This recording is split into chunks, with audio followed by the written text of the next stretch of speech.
Hey guys, welcome back to Have a Beer with Eric. This is review number 51, and for today we have a style that it's begun to be pretty popular this past year. It's a sour IPA. I haven't done any sour IPAs in my reviews, so it's a new style for the reviews. And let's get a let's get right into it. I haven't had that many sour IPAs. I know that Hudson Valley is the most popular brewery known for their sour IPAs just throughout the country. So this is a We Are Fruit from 8-Bit Brewing up in Murrieta, and it's a collaboration with Abnormal Beer in San Diego, and it is 7.3% ABV. And so it says here it's a sangria sour IPA featuring mosaic hops, passion fruit, raspberry, orange zest, and pomegranate. So they just put a bunch of fruit there to make a kind of like a traditional sangria, but just in a beer instead of wine. And then at the bottom of the can, we have a spoiler alert: RIP Groot, and the canning date, which is January 23rd, 2019. So this can has about 2 weeks in it, and luckily I didn't have to make a trip up there or have to trade for this can.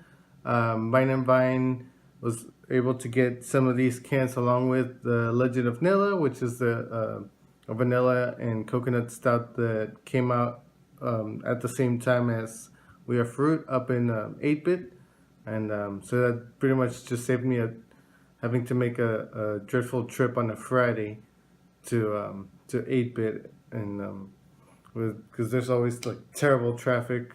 So just I was able to go to Vine and Vine instead and just get I only got one of these cans, and I got 3 cans of the Legend of Nella, and yeah, I'm excited to try this. I don't think I've ever had a sangria inspired beer before, so let's try it out.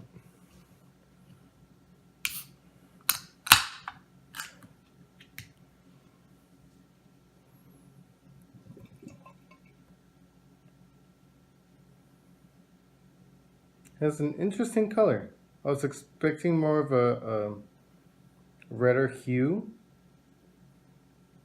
but still pretty red. It's just the way that it was coming out of the can.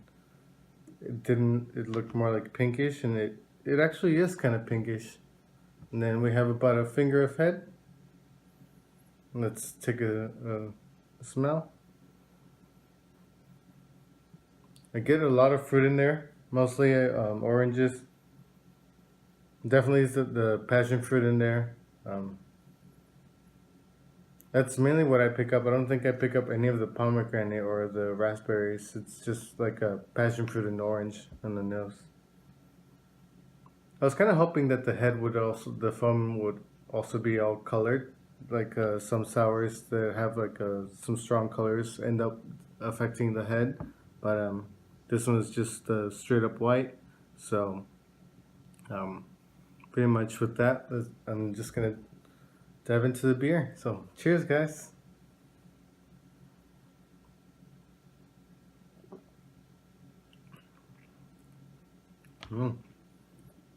That's definitely a sour IPA.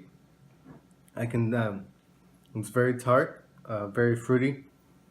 I have had like sour IPAs that don't really taste that much sour. It's mostly like hoppy with like a weird, funky, very light, subtle tartness to it. But this is more tart up front, so it's more like a sour style IPA rather than an IPA that has gone like sourish with the. I don't think they used any because usually they'll make a sour IPA with like a lactose or like lactic acid, but I believe they just made the sourness for this one with the fruit, because it doesn't say it contains like lactose or lactic acid. So since they got all that sourness from the fruit, it gives it a nice tropical, fruity, refreshing sourness to it, and it has a lot of flavor to it for sure.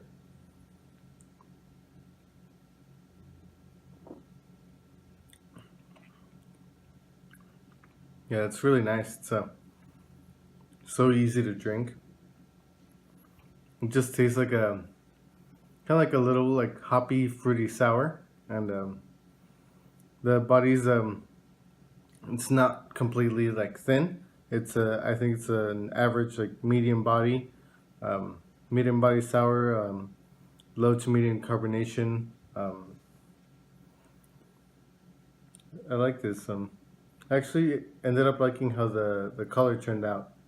I thought it was gonna be more like faded red, and but I think it's starting to look better. So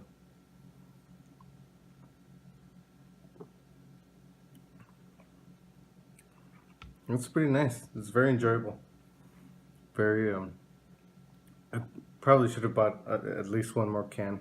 Um, we might have to make another trip to Vine and Vine soon to see if they still have any of these cans left. But I've only been to 8-Bit once. I try not to make trips up to Merida because it's terrible to drive there after getting off work, and there's a ton of traffic. And um, well, I've only gone to Merida I think 2 times, and just usually for like eight or not 8-Bit electric releases. And then the first time that I did the electric release, I just went to 8-Bit right after, and then I did a flight there, and then I went to Bottle Logic and then came back home, and that was one hell of a trip. But 8-Bit was great. They have a great food, a really nice location. Uh, just the building itself is pretty cool. Like a lot of space. It's family friendly. Um, then the flight that I had, I really enjoyed it. I think I had a couple IPAs and then like a blonde and a sour.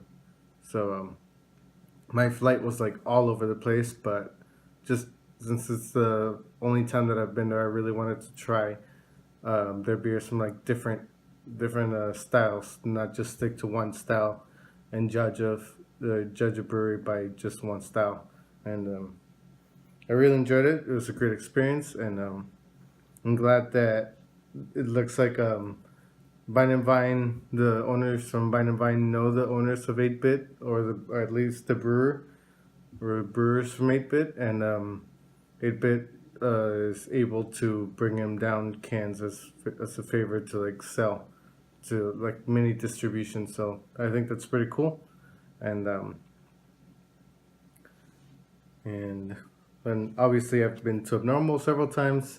Um, I haven't been there in a while, but I think since maybe like October or November when they had the maple syrup or maple mornings uh, release, and I should probably go back again soon because it's a great brewery, um, and it's so close to my work. It just sucks going after work and then dealing with traffic south because it gets really bad after I go to.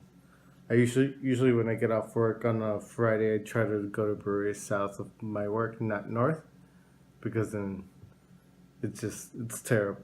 But I'm just glad to see that two great breweries put their minds together to make a really nice sour IPA. I really like the theme too.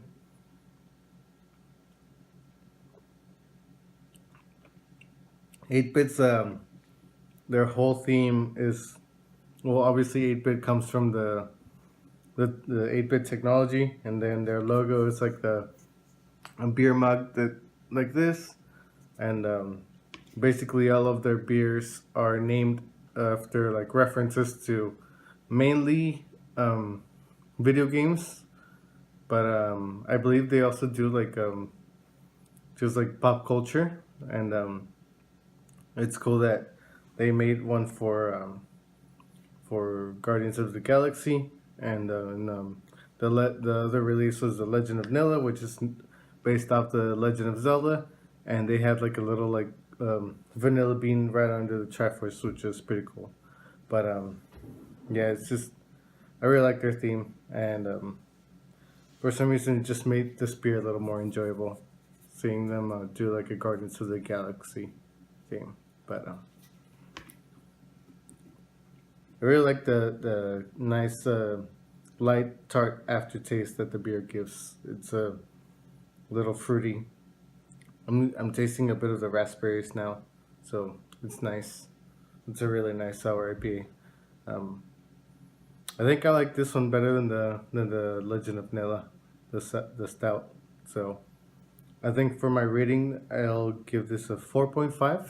It's a really nice, solid, well balanced sour IPA. You get a lot of fruitness into there, light bitterness. So I'll stick to a 4.5. And then just until then, I'll just see you guys next week.